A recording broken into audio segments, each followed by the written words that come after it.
arah tuju perang Iran dengan Amerika ini, kalaulah ada arah tuju dia ataupun jalan keluar dia, dah lama dah berakhir. Itulah yang Trump nakkan. Bukan sekadar Iran itu berdepan dengan kerugian keuangan akibat daripada serangan yang dikenakan, kemusnahan. Amerika juga berdepan dengan kesan buruk. Dunia berdepan dengan kesan buruk. Jadi Amerika pun nak cari jalan keluar, tapi dia tak jumpa jalan keluar. Jadi bagaimana kita nak predict bila dia akan berakhir? Susah tuan-tuan. Sebab Amerika nak jadi pemenang, tapi dia tak ada jadi pemenang. Sebab apa? 4 tujuan utama dia dalam peperangan ni gagal. Mana-mana pakar ketenteraan dia pun tak setuju mereka akan berdepan dengan kejayaan. Jadi at least sekarang ni dia pergi kepada satu tujuan saja, nak buka Selat Hormuz. Tak nak bagi Iran kawal. Tak kerana perang hari itu Selat Hormuz tak dikawal pun oleh Iran. Bebas, siapa nak lalu bebas. Tetapi disebabkan peperangan ini, Iran mula kontrol Selat Hormuz. Sebab itu satu-satunya kekuatan yang tinggal kepada dia pada ketika ini, yang besar impak dia, yang dunia terpaksa tunduk kepada dia. Terpaksa berunding dengan dia. Jadi kalau dia bebaskan, maka dia tidak ada lagi sebarang kekuatan yang dia boleh gunakan untuk beri tekanan kepada mereka. Trump pula berdepan dekat negara dia. Walaupun dia tahu tak ada jalan dah, dia terpaksa turuti kehendak Iran dalam konteks itu. Tapi dalam negara dia, orang mengatakan dia tewas. Orang mengatakan dia gagal dalam peperangan ini bila 18 Jun hari itu dia menandatangani MOU, persefahaman dengan Iran tersebut. Itu adalah satu MOU mengaku kalah. Itu kata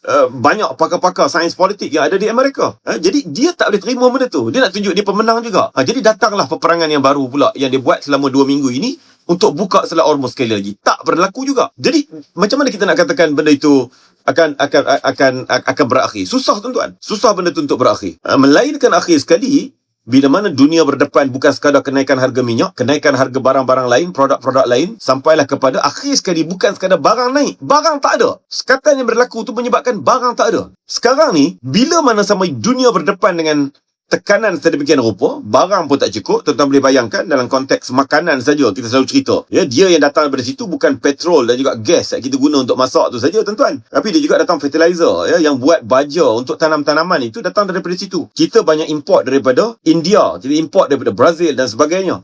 Produk-produk pertanian kita, makanan kita, beras dan sebagainya, daging. Jadi bila bulan ke bulan dia berdepan dengan sekatan yang menyebabkan tak cukup, menyebabkan production itu merosot, maka negara-negara tuan-tuan tanah pertanian ini, dia mesti mementingkan rakyat mereka dahulu. Maka negara yang mengimport daripada mereka berdepan dengan kekurangan bekalan. Itu baru satu sektor. Banyak lagi sektor-sektor yang lain. Dan bagaimana pula bila peperangan ini meluas lagi? Hari ini Houthi dah mula dah mengenakan sekatan daripada kapal-kapal tertentu yang lalu di Laut Merah, di Babul Mandab. Itu satu isu. Bagaimana pula kalau ia merebak sampai ke Suez, yang berada dalam kawalan Mesir? Jadi semua itu tuan-tuan, dia membawa kepada perang itu menjadi panjang yang sukar untuk kita jangka bila dia akan berakhir.